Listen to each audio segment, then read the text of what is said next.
In the depths of my mind, a demonic cackle. Joker's grin, mocking me, ready for battle. Chasing reality. Hey, what is going on YouTube? My name is Andrew, aka the Black Dragon. This is Black Dragon Studios, and I'm back with another episode of Raid Shadow Legends. Today, clan versus clan, personal rewards. I've got a few shards, and there's a progressive chance, a 15x, that can increase to a 25x chance, depending on how many shards you have, for every single shard type except mystery shards, to open up one of the best revivers in the game. People are comparing this champion to CP, one of the top arena players, top platinum arena players, even said this champion right here is better than CP in arena. So we are going all in for this champion today. I do not have very many shards, but we are definitely going all in for this champion right here. White Queen Ankora, legendary support champion from the Knights Revenant. Not surprised that the Knights Revenant would introduce another great reviver to the game, but here we go with the kit. White Queen Ankora. A speed aura increases all ally speed in all battles by 19%. A very good aura. And then we go into our kit here. Queen Consort, passive. It's on a 3-turn cooldown when fully booked. Whenever an enemy tries to place a fear, true fear, so one of the bad debuffs, any of the bad debuffs, on an ally with the highest crit damage, transfer those debuffs to this champion instead. Really nice. Fills the turn meter of this champion by 50% if this champion misses their turn due to one of these debuffs. So this champion has a turn meter fill, and at the start of this champion's turn, remove any fear, true fear, provoke, stun, petrification debuffs from this champion if White King Narcissus is on the same team. White King Narcissus is the nuker part of this, kind of like the Cephian Rhodos type deal. We have White King Ankora, White Queen Ankora, and White King Narcissus now. If multiple champions are on the same team with this skill, only one will activate. So that's not a bad passive. We're going to be just removing all of the nasty debuffs. And if we happen to get lucky enough to have White King Narcissus on the same team as well, those debuffs are going to get removed. So we're going to be transferring them all. Our nuker's hopefully going to, clear the path to keep our nuker available to nuke.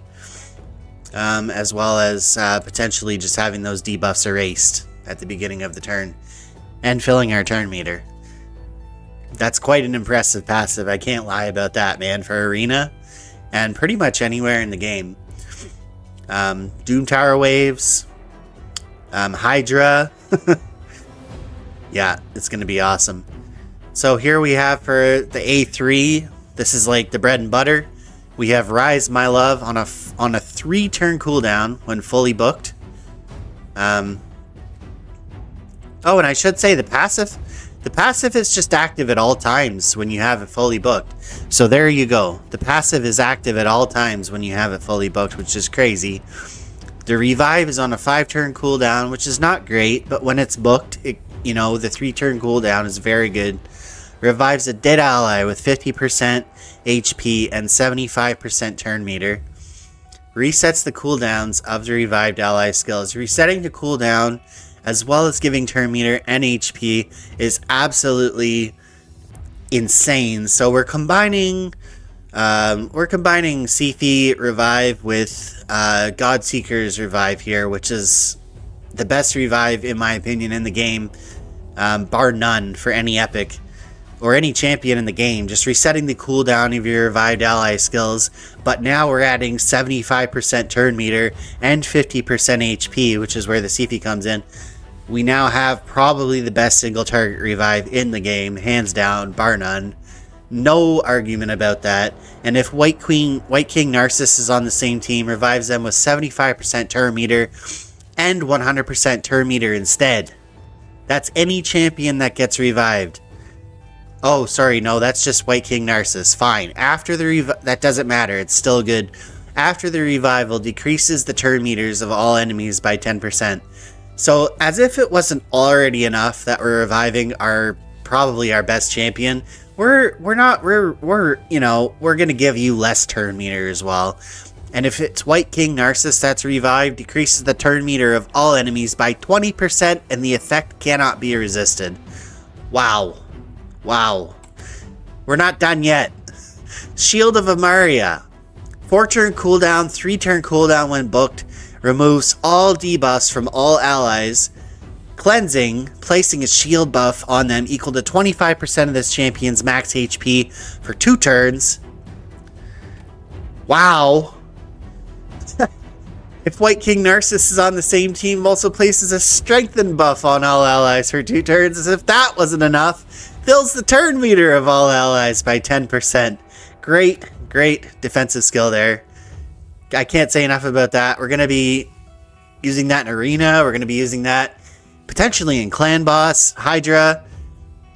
This is good everywhere in the game. There's not a single place in the game, other than maybe Campaign, that this is not good. Now, last but not least, she has one of the best A1s you could possibly ask for. This is probably the best A1 in the game. I'm not even kidding you. I'm not kidding you. Let me tell you about it. Necrobolt attacks one enemy. When fully booked, has a 50% chance of decreasing the cooldown of a random ally skill by 2 turns, except this champion. If White King Narcissus is on the same team and has any active skills on cooldown, decreases the cooldown of one of their skills by 2 turns. There's no chance of it happening, it just happens. If White King Narcissus is on the same team and has no active skills on cooldown, decreases the cooldown of a random ally skills by 2 turns, except this champion. If the cooldown of a skill is fully reset, also heals that champion by 10% of this champion's max HP. Wow. I was lucky enough to pull this champion with 1 Sacred Shard on my free-to-play account that I just opened after 2 weeks. I'm over the moon. I'm over the moon right now. We're gonna see if we can repeat the luck with these shards. I have not pulled a legendary champion on this account for a very long time. We're doing it today, folks. Let's go in here, and we're gonna do it right now. Here comes White Queen Ankora to the main.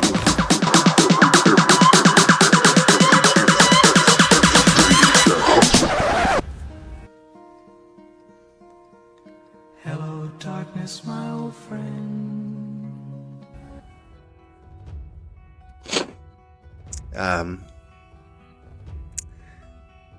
Yeah, I'm sorry to tell you, but you don't quite look like White Queen Ankora. Didn't Plarium get the memo? I just told them today. I sent them an email saying I'd like to get White Queen Ankora. Thank you very much. Where is she? You're super cute. Thank you. Do you believe in love at first sight?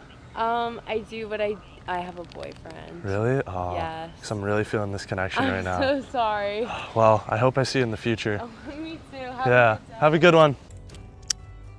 Don't worry about me, folks. Oh yeah, and then this champion here. Marichka the Unbreakable. Increases all ally speed in all battles by 24%.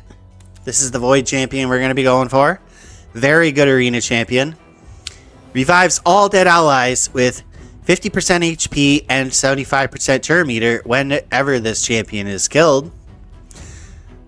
Also places a block damage buff on those allies for 1 turn whenever an ally receives a bomb, poison, or HP burn debuff.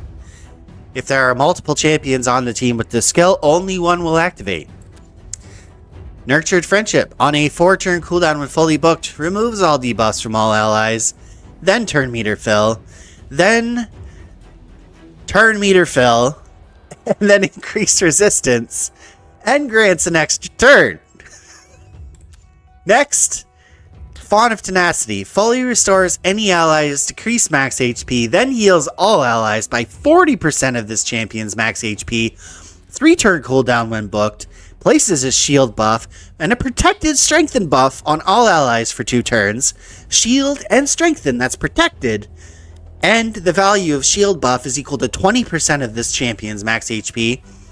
40% more shield when booked. United, we triumph. A1. Attacks one enemy. One random ally will join up and join the attack. The ally joining the attack will always use their default skill. Ally attack on the A1 is not a bad thing at all. Great Void Reviver.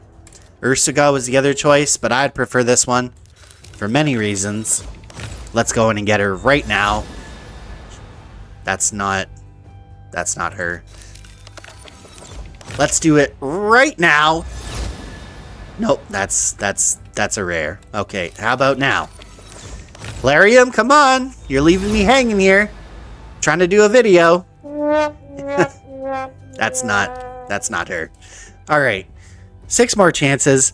Last but not least, the most waited for champion on my main account to this day. I have never pulled a Sifi. I've always wanted to pull a Sifi. And now that White Queen Ankora is in the mix, I would rather pull her, honestly, but I'll take a Sifi as well. Plarium, you hear me, right? You're hearing me right now, Plarium. I hope you are. So the most important thing you gotta remember is, you know. Let's open her up right now. Here she is, White Queen Bogwalker. That's not white. No, that's not it. Let's try this again. Plarium's just trying to play a joke on me right now. A cruel joke. Shadow Bow Trillac. Okay. Plarium, I'm starting to lose faith here, but we're not done yet. Castigator. I feel like I just got castigated, honestly, with that pull. Next. It's an epic. It's not the one I need. It's Galkut. Okay. Alright. I just pulled one on my free-to-play. I really wanted to pull one on my main, too. But it's not what we're here for, Plarium. I don't need an arena nuker. I need what we came here for today. Give me the White Queen Ankora right now. Or you're going to get a very nasty email from me following this video saying, why didn't you give me the champion that I asked for when I asked for it, damn it. Honor Guard. Okay. Well, that's all there is today, folks. We're all out of shards now. We didn't pull White Queen Ankora. So the account's still desperate for a reviver that I can use in arena. In PvP arena. So alright, well, that'll be the end of the show. Sorry. I guess I'll have to bribe Plarium with a little more money. AKA buy packs next time. In hopes to pull the next great champion for this account. Peace out, y'all.